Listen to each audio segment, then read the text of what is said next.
소서 열어주소서.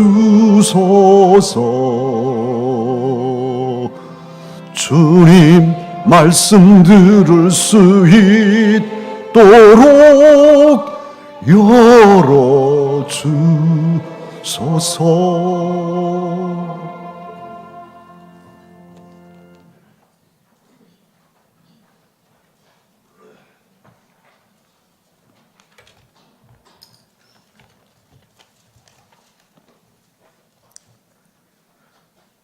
그러므로 우리가 이제부터는 어떤 사람도 육신을 따라 알지 아니하노라. 비록 우리가 그리스도도 육신을 따라 알았으나 이제부터는 그같이 알지 아니하노라. 그런즉 누구든지 그리스도 안에 있으면 새로운 피조물이라. 이전 것은 지나갔으니 보라, 새 것이 되었도다.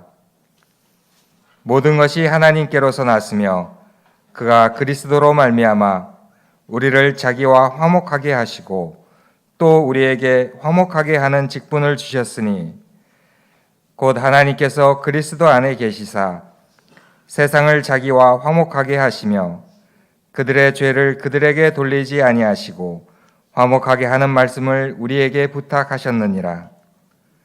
그러므로 우리가 그리스도를 대신하여 사신이 되어 하나님이 우리를 통하여 너희를 권면하시는 것 같이 그리스도를 대신하여 간청하노니 너희는 하나님과 화목하라. 하나님이 죄를 알지도 못하신 이를 우리를 대신하여 죄로 삼으신 것은 우리로 하여금 그 안에서 하나님의 의가 되게 하려 하심이라. 하나님 말씀입니다. 아멘.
십자가까지 저를 용서하셨네.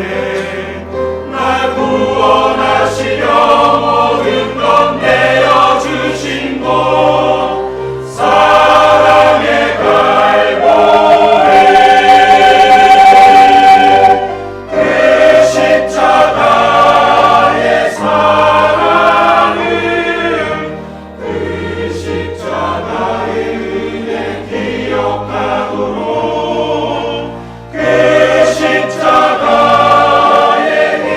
희생에 나 인도하소서.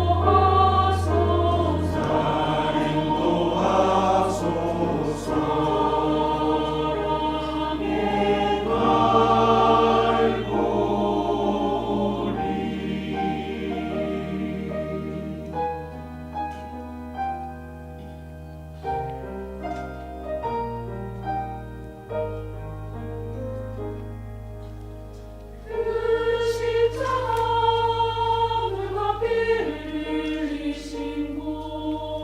그 십자가 나를 자녀 삼으신 곳 사랑의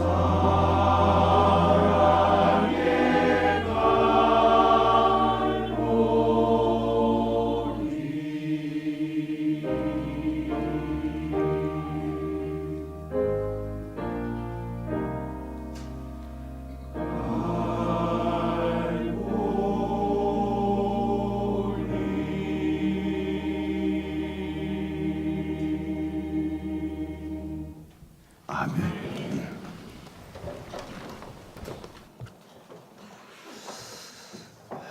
오늘 본문 성경 말씀은 우리 주 예수님께서 바울 사도님을 통해 고대 고린도시에 살던 성도들과 오늘은 저와 여러분 우리 강서 가족들에게 주시는 말씀입니다.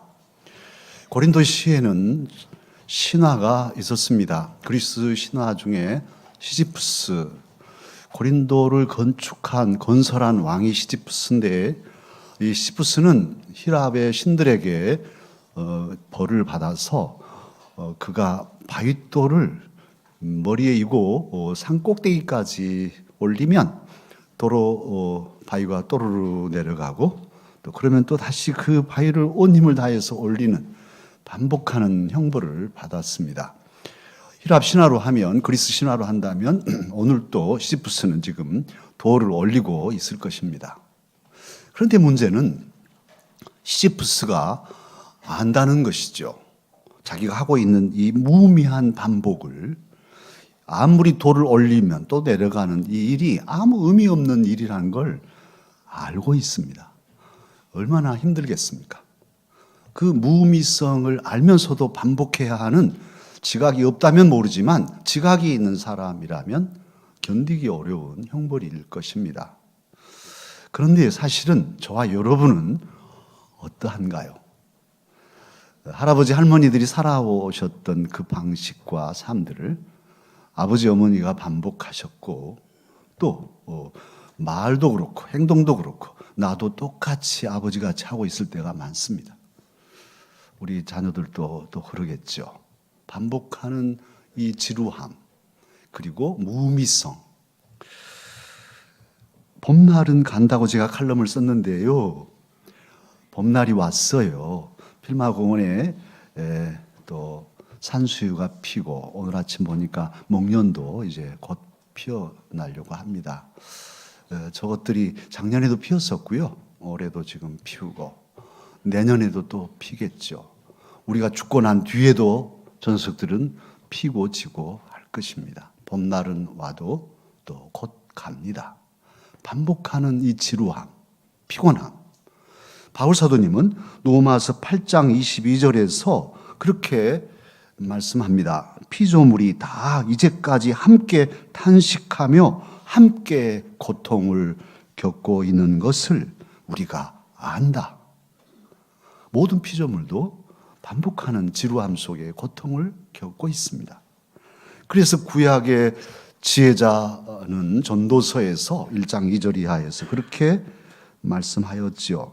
전도자가 이르되 헛되고 헛되며 헛되고 헛되니 모든 것이 헛되도다. 이렇게 말하고 해 아래에서 수고하는 모든 수고가 사람에게 무엇이 유익한가? 그렇게 묻고서 9절에서는 결론 짓기를 해 아래에는 새 것이 없다. 그렇게 말했습니다. 가정생활 어떠한가요? 매일 아침, 내일 아침에도 그러겠죠. 출근 전쟁이고, 특히 우리 자녀들 기르는 가정들은 학교 보내느라고, 아니 학교 아니고 어린이집, 선교원, 유치원 보내는 일도 이게 한 짐이었어. 깨우고 달래고 보내고 나면 한나절이 다 가고, 그러면 또 점심 먹고 오후 금세 하루가 가고. 직장 생활은 어떻습니까? 반복되는 업무, 창의적인 삶을 살고 싶지만 내 마음대로 할 수 없고, 직장의 조직 문화 속에서 딱 틀에 갇혀서 반복해야 하는, 진취적이지 못하고, 그래서 때려치운다?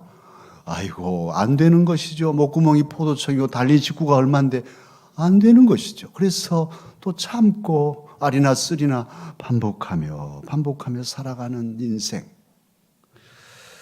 그 가운데 약간 긴장감을 고조하는 것이 있다면 오히려 사랑하는 동료들과 경쟁하고, 내가 더 먼저 승진하고 내가 더 높은 그런 자리에 서려고 하는데 오는 긴장감이 조금은 위안일까요?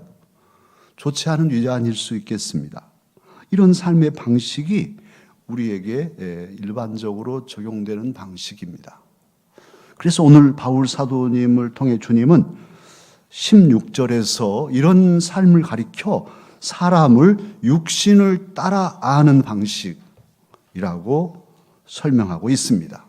사람을 대할 때 영적인 존재로 대하고 영적인 상황을 살피고 모든 것을 영적으로 헤아리지 않고 육신을 따라 그냥 합리적인 생각으로 나의 중심으로 내 주장으로 판단하는, 그래서 계산적이고 세속적인 가치관으로 살아가는 사람들이 대부분이란 말씀이에요.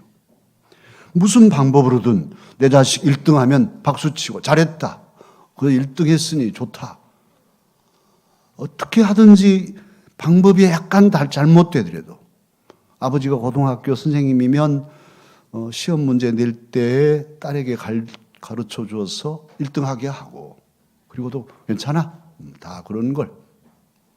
이런 사고, 글쎄 그들 중에도 그리스도인이 있을 수도 있겠죠. 더 많이 가지면 방법이야 어떻든지 뭐 다 그러는 걸, 더 많이 가지는 것이 좋아, 그렇게 해보지. 높아지는 것, 방법은 가리지 않고도 인간적인 계산과 육신적인 방식으로 세속적인 가치관으로 그렇게 누리려고 하는 삶들이 일반적입니다. 그러다 보니 가장 가까운 사람들과도 갈등이 빚어지고 나중에는 다툼과 불화 속에 관계마저 단절되는 그런 일들이 없지 않습니다. 친형제들이 원수가 되고, 아버지 돌아가시고 유산 때문에 평생 왼수가 되는, 말도 하지 않는 이런 참 안타까운 단절들이 우리 사회에 없지 않습니다. 그러면서도 그래, 정점에 오르면 만족할까요? 시지프스가 바윗돌을 이고 정점에 이르렀는데 만족할까요? 바윗돌 그대로 있지 않습니다. 와르르 굴러서 저 아래로 떨어지는 것이죠. 참으로 정점에 이르렀다 할지라도 결국 죽음이라는 우리 절체절명의 상황 앞에서는 모두가 다 놔야 하는 그런 허무함을 우리는 부인할 수 없습니다. 오늘 본문을 쓴 바울 사도님은 물론이고 저와 여러분도 전에는 다 이 시지프스의 절망, 시지프스의 지루하고 반복하는 이 권태로운 삶을 살아왔었습니다.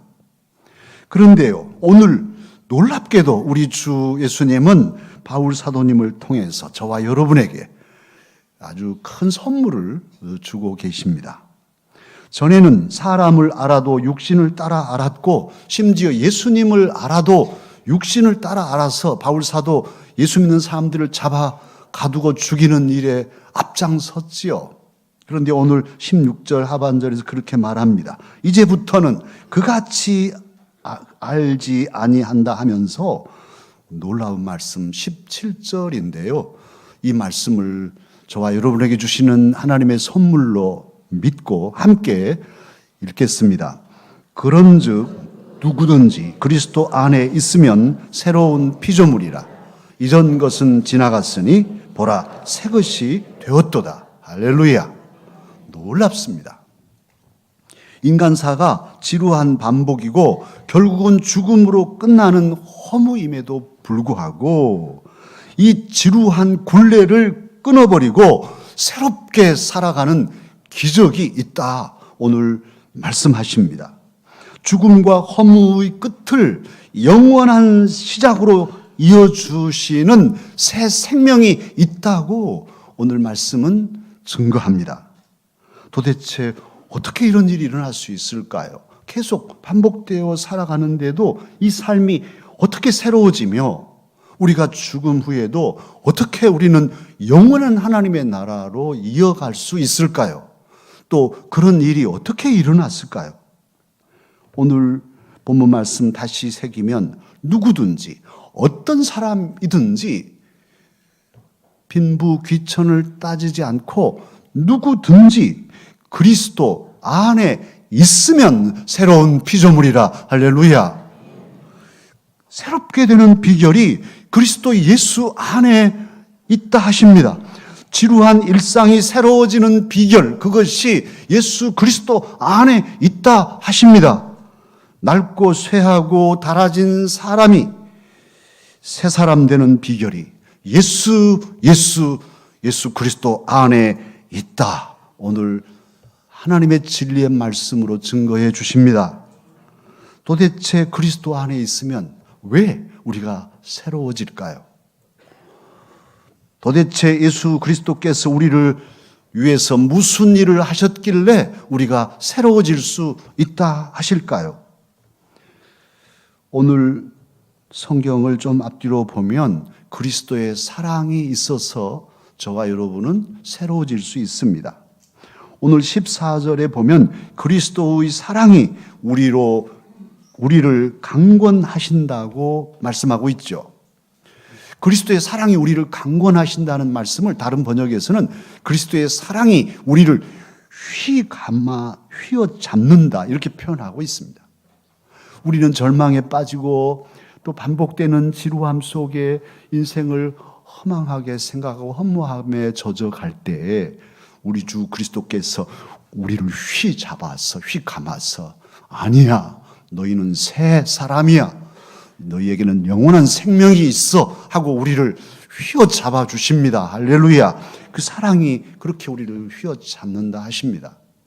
그러면 우리를 그렇게 잡아서 새롭게 세워주시는 그 주님의 사랑은 구체적으로 무엇인가요? 어떻게 나타난 것인가요?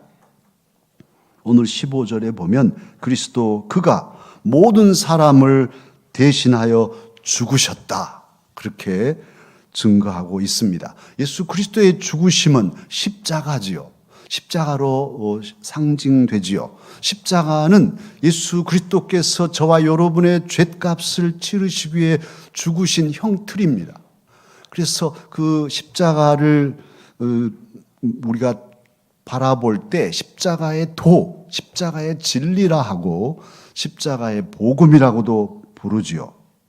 예수님의 십자가는 기존의 낡은 사고 방식과 원망과 불평과 불안과 허무와 죄악과 사망을 못 박아서 소멸시키는 하나님의 능력입니다. 예수 그리스도는 우리의 모든 죄와 허물 값을 대신 치르시려고 우리가 져야 할 십자가에 친히 달리셔서 피 흘려 죽어주셨습니다. 그렇게 우리의 값을 치러주셨어요.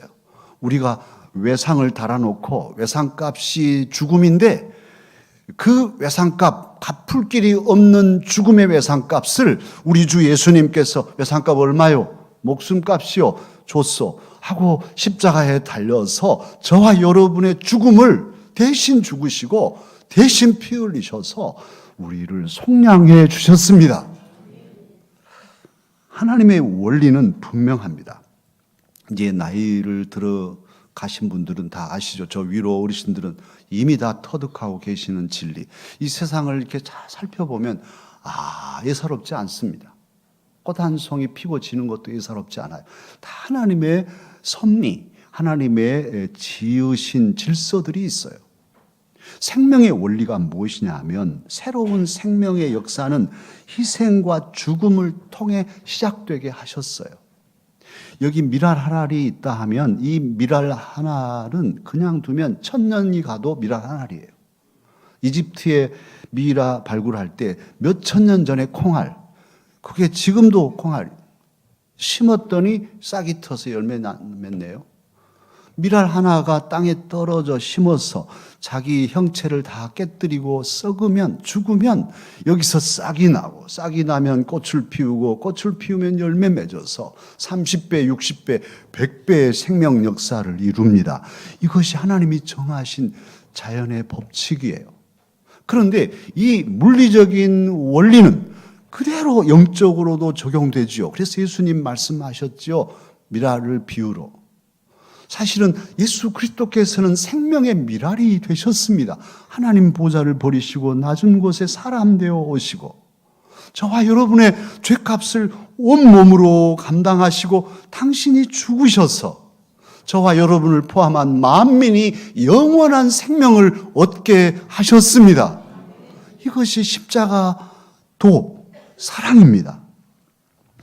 참으로 십자가를 지시고 우리의 죄값을 치르신 예수님을 나의 구주로 믿으면 예수님은 그 믿음을 보시고 어떤 역사를 하시냐 하면 내가 가지고 있는 불안함, 내가 가지고 있는 이 반복되는 지루함, 지각이 없는 사람이면 멍하고 그냥 열심히만 살겠지만 생각이 있는 사람은 이것이 인생인가?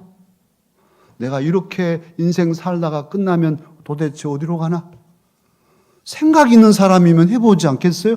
그 생각도 못하고 그냥 먹고 살기에 바빠가지고 한다면 모르지만 그래도 사람이 지각이 있는 것인데 인생이란 뭔가? 도대체 이렇게 살아야 옳은가? 그래 높은 자리만 가면 다인가? 그리고 민족의 역사와 또 사회 여러 가지 것들을 살피고 가는 것이 지혜로운 사람이잖아요. 그런데 참으로 우리가 예수님을 십자가에 달리신 구주로 믿으면 그때 주님은 우리를 보시고 우리가 가진 이 불안함과 허무함, 죽음의 공포, 이 모든 죄와 그 죄의 저주와 형벌까지 다 주님께서 그냥 끌어안으시네요. 네 건 놔주라, 그건 놔주라, 그리고 내 건 넣어줄게 하시고 주님이 가지신 기쁨과 평화와 자유로움과 그리고 생명 이런 것들을 우리에게 주시는 거죠. 이걸 가리켜서 종교개혁자 마틴 루터는 해피 익스체인지, 행복한 교환이라고 불렀습니다. 저와 여러분에게는 매우 행복한 교환이죠. 우리의 불안함, 우리의 저주, 우리의 형벌을 주님께 드리고 대신 값으로 생명과 자유와 평화와 기쁨을 가져오니 얼마나 좋아요. 그러나 그 행복한 교환이 있기 전에 우리 주님은 당신이 수치를 당하시고 당신이 고통을 당하시고 당신이 친히 죽음을 당하심으로 우리와 행복한 교환을 해 주셨습니다. 할렐루야. 예수 그리스도는 우리 위에 십자가를 지심으로 우리의 삶을 근본적으로 새롭게 하셨습니다.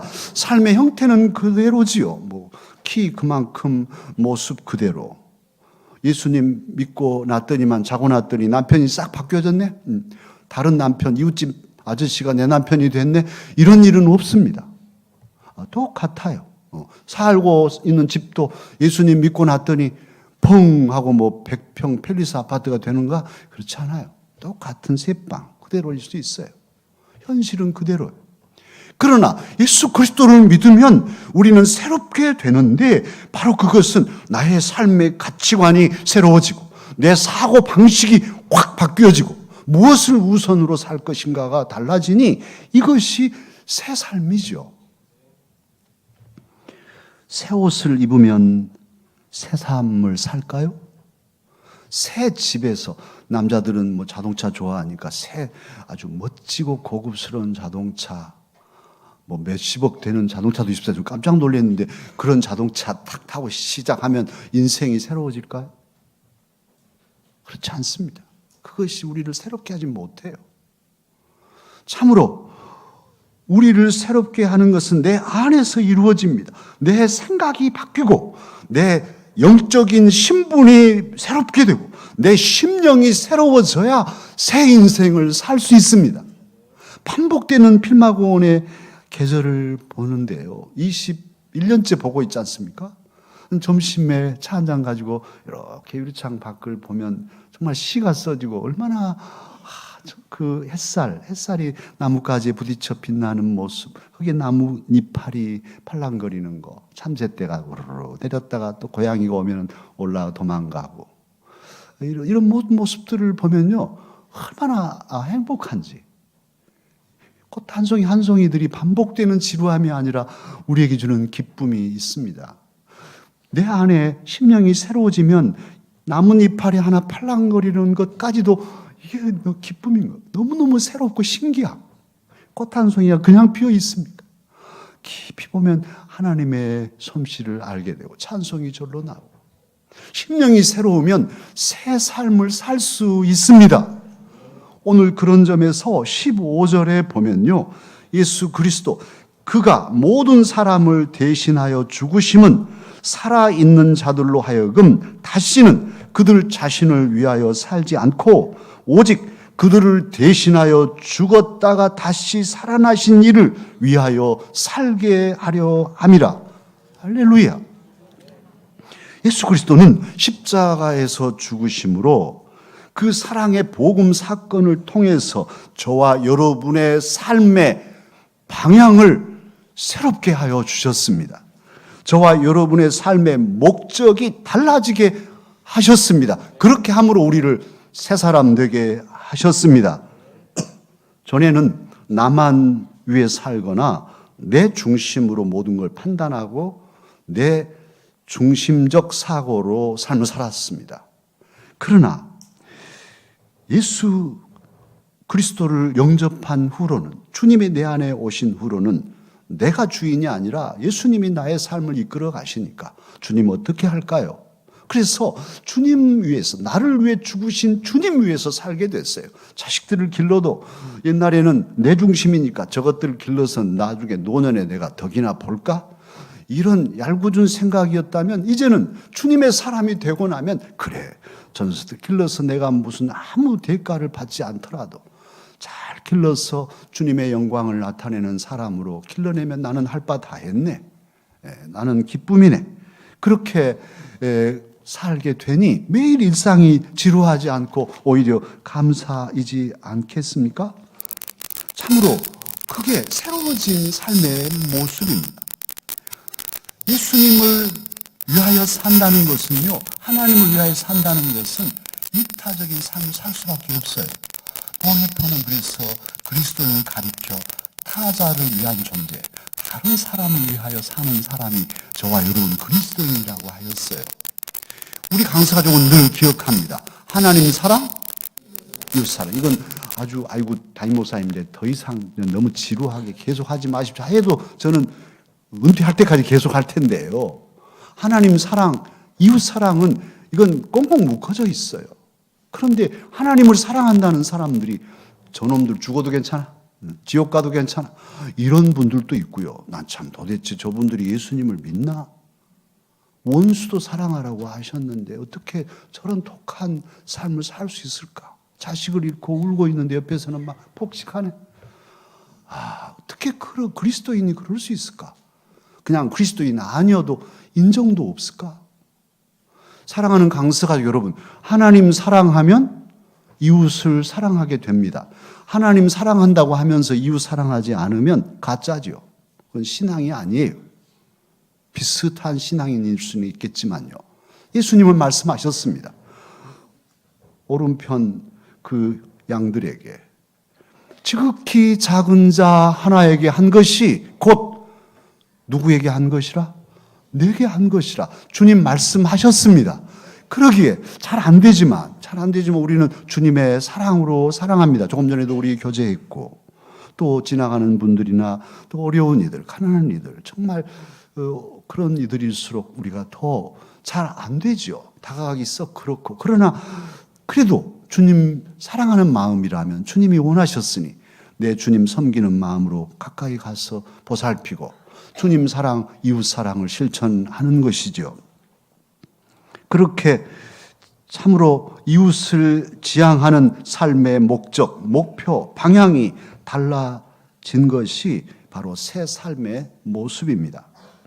새 사람의 삶은 사람을 대해도, 그러니까 육신적으로 계산속으로 대하지 않고 영적으로 진심으로 그 심령을 헤아리며 이해하고 사랑하니 그 삶이 참으로 가치 있고 의미 있고 사람 사이의 관계가 회복되고 더 깊어지는 삶을 살 수 있습니다.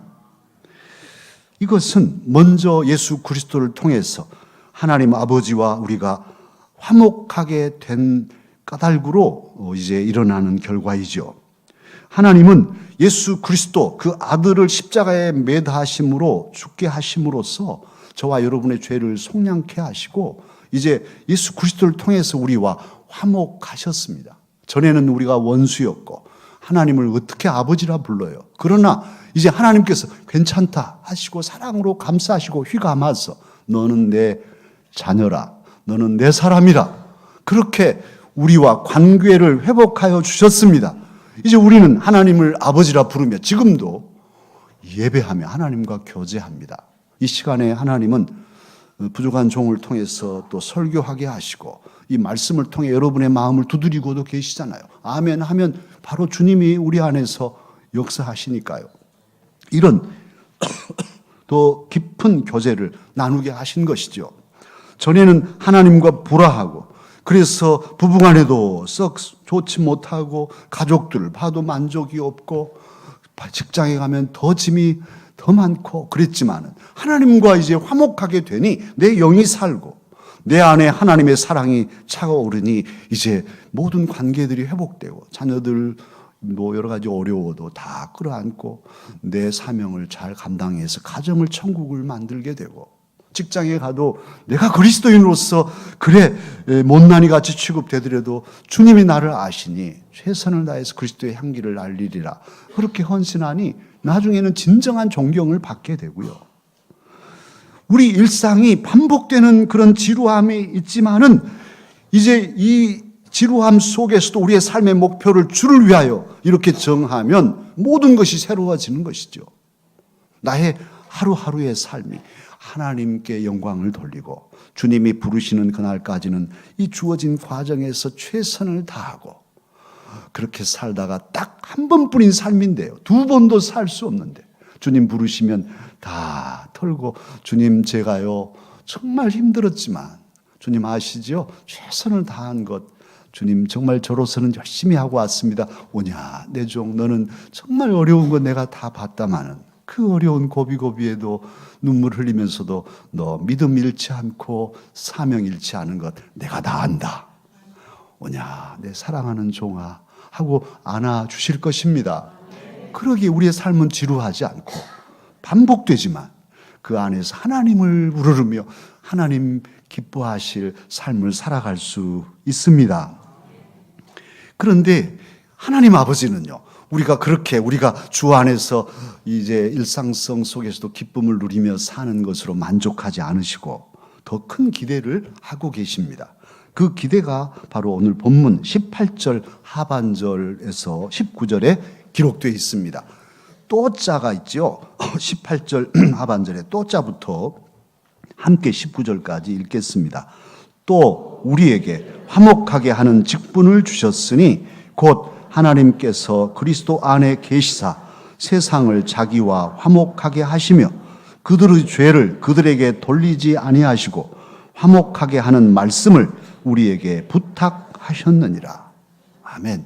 저와 여러분에게는 하나님과 화목하며 그 지루한 일상성을 뛰어넘어 새롭게 사는 것으로 만족하게 하지 않으시고 사명, 직분을 주셨다는 거예요. 무슨 직분이냐면 이제 그리스도 밖에 있는 사람들, 아직도 하나님과 불화하고 사는 사람들이 많습니다. 그런 이들을 하나님과 화목하도록, 그리스도 안에서 화목하도록 그 일을 우리에게 사명으로 맡겨 주셨다고 증거하고 있습니다. 특히 화목하게 하는 말씀, 십자가 복음, 이 진리를 우리에게 부탁하셨다고 말씀하십니다. 우리가 알든 모르든 인정하든 아니하든 예수 그리스도 안에 있으면 우리는 화목하게 할 직분자요, 사명자요, 임무를 가진 자라는 말씀입니다. 하나님은 화목해 하는 복음, 십자가 복음을 저와 여러분에게 부탁하셨습니다. 그러니 오늘도 이제부터는 먼저 우리가 우리 하나님과 늘 깊은 교제를 나누며 화목하게 살고, 그리고는 이제 또 힘을 가지고 아직 그리스도 안에 있지 못하고 하나님과 화목하지 못한 이들에게 그리스도의 복음, 십자가의 도를 증거함으로써 저들도 하나님 아버지와 화목하게 살도록 힘써야 하겠습니다. 새 사람, 새 삶은 저와 여러분의 노력으로 힘써서 된 일이 아닙니다. 새 사람 됨은 전적으로 우리 주님의 은혜입니다. 저와 여러분이 이 자리에 나와서 하나님과 교제하며 예배하는 이 화목한 삶은 전적으로 하나님께서 우리에게 베풀어 주신 사랑과 은혜입니다. 아직 내 삶이 아무것도 변한 것이 없다 할지라도, 외적인 삶은 여전히 고달프고 힘들다 할지라도 우리가 예수님을 믿고 예수님과 연합하여서 그리스도 안에 있다면 우리는 새로운 사람입니다. 오늘 바울 사도를 통해 주님은 우리에게 우리가 새로운 사람이 되었음을 선언하시는데요. 이 말씀 믿음으로 다시 한번 경청하십시다. 그런즉 누구든지 그리스도 안에 있으면 새로운 피조물이라, 이전 것은 지나갔으니 보라 새 것이 되었도다. 기도하겠습니다.